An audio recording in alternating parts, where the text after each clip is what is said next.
ख्वाइदगी चाउबसी नुपी मसा पुंबा ओक्तबी ओइहानबनी जगोई साहनबी यू थकफमदा सेवा तौबी अचौबा रेस्टोरेंट थबक मखल सुना तौबीना चिंबा ओइहल्ली नोंगमदा नुपा कुंदगिना कुंथ्रा फाउबगा लेमिनाहल्ले मखोइदी पिजे पिथक फजना तौई केबा मौबा यामना तौहल्ले मफी मरोलसु मवोंग ताना ओक्तबी माना सेटहल्ले तौबदबु मखोइसु सोलोलगा थम्मी मपान थोखनदे मरुओइना नुपा मचासिंगदी अचौ अचौबा लोना यादबा कंपनी इंडस्ट्री सिंगदा पैसा इपीपीदना पुंग 13 गी थबक सुहनबा यावरिबसी लोनलिसु कया खंगदबा लमजतपसु कया हाइतबा मरमना मफमदुदगी नाथोकपा इंगमगमदना लेबना अयामबा ओइ चटनिंगकपा मतमदा चटपा ngamdaba kayasu leitaba nate mi lalonbagi thabaksi balemda yamna sauna taunari nupi oiragana lana paisa tanba paisa supi pidana leifam takthokdana achou achouba industry da thabak suhanba thabak pigani haidana paisa lauthoga logi mayokta paisa tanhanba doctor ga tanaraga haksangi organ yonthokpa asumna mawong gi lalonbasi yamna leikhre manipur da sumasi yaurakpa kuire haiba yai bharat ki oina 2014 dagi 2022 faubada case lising taraga chamanga humphuma leiki masigi manungda dandi phangkribasidi supnagi lising amaga kunthama thoi kaktane tasengnamakidi ministry of home affairs na anti trafficking gi sel hanglibani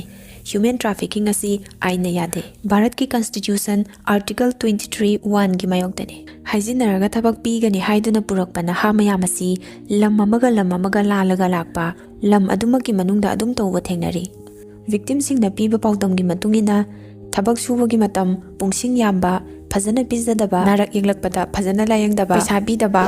solonba kada thamba Mapan thokhandaba anouba slavery gi mawongni hainai hairibising asi miyoiba amada tawfam thoktaba thabak ngактani nanthorokpa singduna mafam kadaidano haibasipaw khanghanba nate mathangda khwaidagi chaubasi nupi masa pumba oktabi oihanbani jagoi sahanbi yu thakfamda seba taubi achouba restaurant thabak makhal suna taubina chingba oihalli nongmada nupa kundagina kunthra phaubaga leminahalle makhoidi pije pithak phajana tawi keba mauba yamna tauhalle mafi marolsu mawong tana oktabi mana sethalle tawadabu makhoisu sololaga thami mapan thokhande masagi leibak manungda tawbadi khara mafare atopa lamda tawbadi passport paisalaga lotsali satpu chatkraba halakpa yabagi mawong leite yumga wari saba tarabasu thang tin utlaga makhoigi mamangda sahali ayamba matamda sanahande thabak mafam hangagana seranturan haijale manipur da handak noida dagi selakpa victim singduna social media gi khuthangda karamna makhoibu pubi kari training pi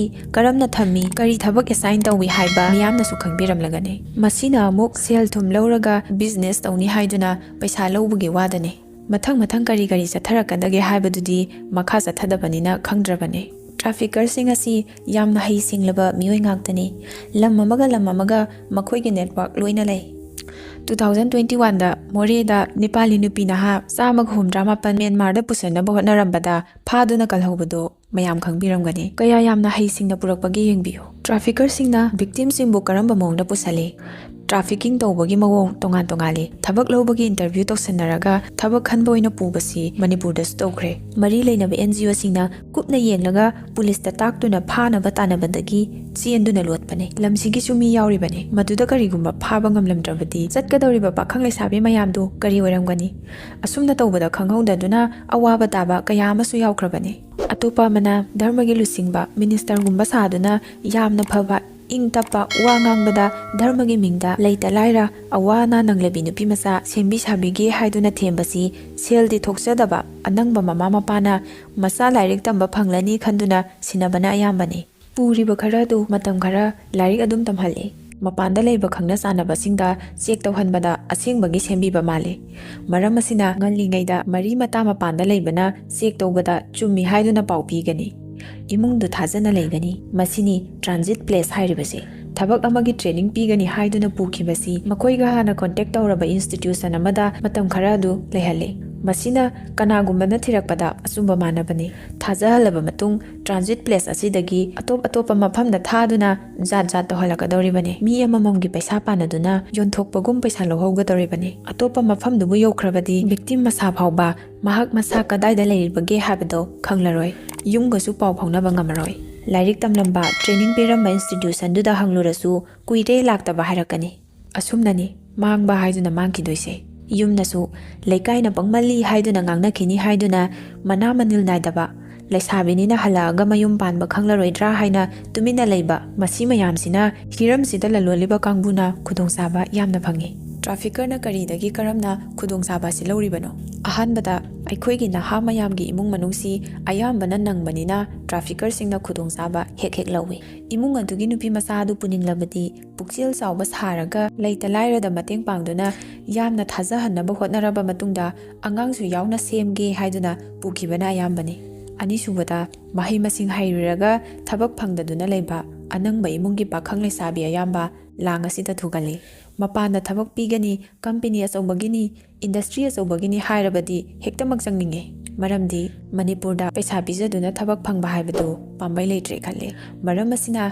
ꯏꯃꯨꯡꯒꯤ ꯃꯇꯦꯡ ꯈꯖꯤꯛꯇ ꯑꯣꯏꯔꯕꯁꯨ ꯄꯥꯡꯒꯦ ꯈꯟꯗꯨꯅ ꯆꯠꯈꯤꯕꯅ ꯑꯌꯥꯝꯕꯅꯤ꯫ ꯑꯍꯨꯝꯁꯨꯕꯗ ꯑꯩꯈꯣꯏꯒꯤ ꯅꯍꯥꯁꯤꯡꯗ ꯆꯠꯅꯕꯤ ꯑꯃ ꯑꯣꯏꯅ ꯃꯄꯥꯟꯗ ꯂꯥꯏꯔꯤꯛ ꯇꯝꯕ, ꯃꯄꯥꯟꯗ ꯊꯕꯛ ꯇꯧꯔꯒ ꯌꯥꯝꯅ ꯂꯥꯟꯅ ꯄꯣꯡꯅꯕ ꯑꯃ ꯂꯩꯔꯤ꯫ ꯃꯁꯤꯇ ꯅꯠꯇꯅ ꯃꯄꯥꯟꯗ ꯂꯩꯔꯤ ꯍꯥꯏꯔꯗꯤ ꯃꯃꯥ ꯃꯄꯥ ꯐꯥꯎ ꯌꯥꯎꯅ ꯆꯥꯎꯊꯣꯛꯆꯕ ꯑꯃꯁꯨ ꯂꯩꯔꯤ꯫ ꯃꯁꯤꯒꯤ ꯈꯨꯗꯣꯡꯆꯥꯕ ꯂꯧꯗꯨꯅ ꯃꯤ ꯂꯂꯣꯟꯕꯁꯤꯡꯅ ꯏꯋꯥ ꯋꯥꯗꯅ ꯁꯪꯒꯨ ꯄꯨꯕ ꯉꯝꯂꯤꯕꯅꯤ꯫ ꯈꯪꯅ ꯆꯥꯟꯅꯕ ꯂꯩꯁꯥꯕꯤ ꯄꯥꯈꯪ ꯐꯥꯎꯕꯗ ꯅꯨꯡꯁꯤꯅꯕ ꯀꯣꯏꯅꯕꯗ ꯃꯄꯥꯟꯗ ꯂꯩꯔꯤ ꯍꯥꯏꯔꯒꯗꯤ ꯊꯥꯛ ꯑꯃꯒꯤ ꯅꯨꯡꯁꯤꯅꯕꯒꯨꯝ ꯂꯧꯅꯩ꯫ ꯃꯔꯝ ꯑꯁꯤꯅ ꯃꯄꯥꯟꯗ ꯆꯠꯇꯕ ꯌꯥꯗꯦ ꯍꯥꯏꯕꯁꯤ ꯂꯥꯏꯁꯣꯟ ꯑꯃꯅꯤ꯫ ꯃꯁꯤꯅ ꯃꯔꯝ ꯑꯣꯏꯔꯒ ꯇ꯭ꯔꯥꯐꯤꯀꯔꯁꯤꯡꯅ ꯚꯤꯛꯇꯤꯝꯁꯤꯡꯕꯨ ꯃꯄꯥꯟꯗ ꯂꯥꯏꯅ ꯄꯨꯈꯤꯕ ꯉꯝꯃꯤ꯫ ꯃꯔꯤꯁꯨꯕꯗ ꯃꯅꯤꯄꯨꯔꯗ ꯑꯩꯈꯣꯏꯒꯤ ꯅꯍꯥ ꯑꯌꯥꯝꯕ ꯑꯩꯒꯤ ꯂꯩꯔꯤꯕ ꯔꯤꯁꯣꯔꯁꯁꯤꯡ ꯑꯁꯤ ꯁꯤꯖꯤꯟꯅꯕ ꯌꯥꯕ ꯁꯤꯖꯤꯟꯅꯔꯒ ꯄꯩꯁꯥ ꯇꯥꯟꯕ ꯌꯥꯕ꯭ꯔꯥ ꯌꯦꯡꯒꯦ ꯍꯥꯏꯕꯁꯤ ꯀꯌꯥ ꯈꯟꯅꯗꯦ꯫ ꯂꯩꯔꯤꯕ ꯂꯧ ꯏꯪꯈꯣꯜꯗꯨ ꯌꯣꯟꯊꯣꯛꯑꯒ ꯇꯣꯂꯣꯞ ꯆꯥꯕ ꯊꯕꯛ ꯑꯃ ꯇꯧꯔꯕꯗꯤ ꯍꯥꯏꯗꯨꯅ ꯂꯣꯏꯅ ꯂꯩꯅꯩ꯫ ꯂꯧ ꯏꯪꯈꯣꯜ ꯌꯥꯝꯅ ꯌꯣꯟꯊꯣꯛꯀꯜꯂꯤ꯫ ꯂꯧꯐꯝ ꯑꯗꯨ ꯍꯩ ꯔꯥ ꯊꯥꯔꯒ ꯉꯥ ꯌꯣꯛꯇꯨꯅ ꯁꯥ ꯌꯦꯟ ꯂꯣꯏꯗꯨꯅ ꯄꯩꯁా ꯌꯥꯝꯅ ꯇꯥꯟꯕ ꯌꯥꯏ ꯍꯥꯏꯕꯁꯤ ꯈꯪꯅ ꯇꯧꯅꯤꯡꯗꯕ, ꯃꯁꯥꯕꯨ ꯊꯥꯖꯗꯕꯒꯤ ꯆꯥꯡꯁꯤ ꯌꯥꯝꯅ ꯋꯥꯡꯈ꯭ꯔꯦ꯫